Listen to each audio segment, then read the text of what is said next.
Hello guys, sa mga nagtatanong kung magkano yung ticket namin papuntang Vietnam, ito i-share na natin. So ito ngayong flight namin, tayo ay sumakay sa PAL. So ang ticket namin is around 10,250.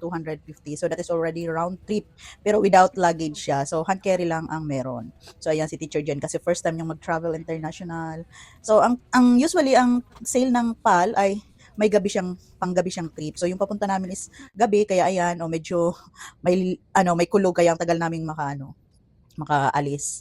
So 10,250 ang papunta is gabi, pero ang pabalik naman namin is morning, 2:00 ng hapon. So ayan. So sa 10,250, wala nga siyang baggage allowance na check-in, pero meron siyang 7 kilograms na hand carry at syempre usually kasama na talaga 'yon.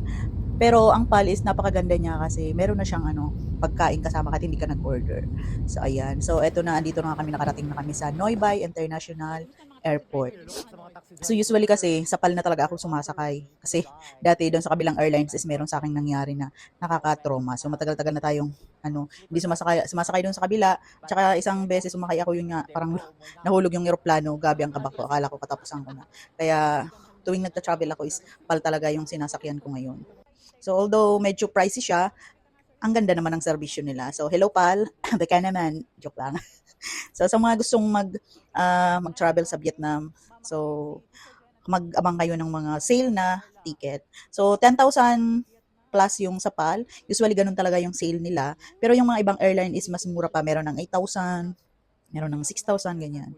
So nasa inyo na kung ano yung pipiliin yung airlines. So yun lang.